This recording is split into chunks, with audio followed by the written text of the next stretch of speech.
चांदवड तालुक्यामध्ये कांदा उत्पादक शेतकऱ्यांचं आंदोलन थोड्याच वेळात होत आहे आणि या आंदोलनासाठी शिवसेना उद्धव बाळासाहेब ठाकरे पक्षाचे नेते अंबादास दानवे देखील उपस्थित आहेत। दादा, आपण आंदोलन सुरू होत आहे, आंदोलनाला आला आहात, काय आजच्या आंदोलनातून शेतकऱ्यांना मिळणार?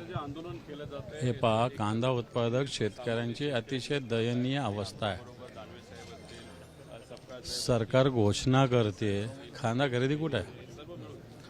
सरकारने 1200 जाहीर करून किती दिवस झाले, आता काल 1500 जाहीर झाला। कोणाचा एखादा क्विंटल खरेदी केला?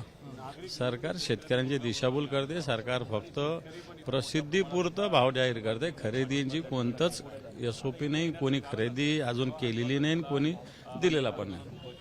जो पहिले 1235 भाव होता तो आता 1580 केलाय, यावर तुम्ही समाधानी आहात? कोणाचा घेतला 1235 निक होत नाही। एखादा मला दाखवा, एखाद्या शेतकऱ्याचा घेतलेला मला दाखवा फक्त। घोषणा 15, आता 1500 केले, उद्या 2000चे पण करतील ते। घेतला कोणाचा आणि खरेदी कोणी केला सांगा, कोण खरेदी करतंय? त्याच्यामुळे ही दिशाभूल आहे शेतकऱ्यांची। शेतकऱ्यांची मागणी आहे, नाफेडने बाजार समितीमध्ये यावं। गेल्या अनेक वर्षांची मागणी, ती मागणी पूर्ण होत नाही। नाफेडने इथे यावं बाजार समितीमध्ये, इथनं कांदा खरेदी केला तर व्यापारी आणि नाफेड यांच्या स्पर्धा निर्माण होईल, शेतकऱ्याला 2 पैसे जास्त मिळतील। बिलकुल बरोबर आहे। कांदाचं मार्केट निर्माण झालेलं आहे ना, हे कांद्याचं मार्केट आहे ना, तर नाफेडने इकडे तिकडे जाता इथंच यावं, कांदा खरेदी करावा शेतकऱ्यांचा। ही मागणी शेतकऱ्यांची काय चुकीची थोडी आहे?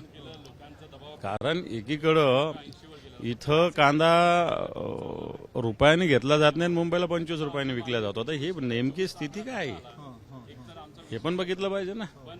आणि म्हणून इथंच शेतकऱ्यांच्या नाफेडनी इथंच या मार्केटमध्येच खरेदी केली पाहिजे। आपण आजवर विधिमंडळात देखील कांद्याच्या प्रश्नावर आवाज उठवला होता, आज रस्त्यावर येत आहेत, काय दिलासा मिळेल असं वाटतंय तुम्हाला तुमच्या आंदोलनानंतर? हे बघ, आम्ही विरोधी पक्षात आहोत, शेतकऱ्यांचा आवाज उठवणं आमची जबाबदारी आहे। सरकार फार शेतकऱ्यांच्या विषयी बोलतो, परंतु प्रत्यक्षात करत काहीच नाही। मागच्या 7-8 महिन्यापूर्वी सुद्धा शेतकऱ्यांसाठी 33,000 कोटीचं पॅकेज जाहीर केलं होतं, काय झालं? कर्जमाफी जाहीर केली, काय झालं? त्यामुळे शेतकऱ्यांची दिशाभूल हे सरकार करतं, हा तर मुद्दा आम्ही समोर आणू। तुम्हाला सोल्युशन काय वाटतं ह्या संपूर्ण कांदा प्रश्नावर? आता शेतकरी अडचणीत आलेला आहे, सरकार म्हणते आम्ही आमच्याकडनं प्रयत्न करतोय, परंतु समाधानी कोणीच नाही। सोल्युशन काय वाटतं? काय प्रयत्न केले सरकारने? फक्त डिक्लेअर केलं। कुठं घेतलं सरकारने सांगा ना। जसं शेतकऱ्यांची मागणी, नाफेडनी यावं या बाजारात आणि खरेदी करावं। कोण नाफेडचा माणूस आला इथं, कोण नाफेडचा अधिकारी आला की ज्यांनी इथं खरेदी केली, दाखवा ना। सरकार खरेदी करतच नाहीये, नुसती घोषणाच आहे। कालही घोषणा झाली, परंतु अद्याप यंत्रणा कुठे नाफेडच्या केंद्रावर दिसत नाहीये। हे बा, 1200 रुपयाची घोषणा होऊन इथं कृषी मंत्री आले होते केंद्राचे, ते मामा, त्यांनी या महाराष्ट्राला मामा बनवलं, मित्र म्हणाल। कुठं खरेदी झाली? खरेदी केंद्र कुठं सुरू झालं दाखवा, खरेदी होत नाहीये। आजच्या आंदोलनानंतर तुम्हाला काय वाटतं, सरकारने काय बदल? असं वाटतं सरकारचे कान जर उघडे असेल तर आमचा टाहू त्यांच्या कानावर पोहोचेल, सरकारचे डोळे उघडे असेल तर त्यांना शेतकऱ्याचं दुःख दिसेल, आणि सरकारला तोंड असेल तर आमच्या प्रश्नावर बोलेल सरकार। अन्यथा काय मग हे सरकार आंधळं, मुक्क आणि बैर असं समजू आम्ही।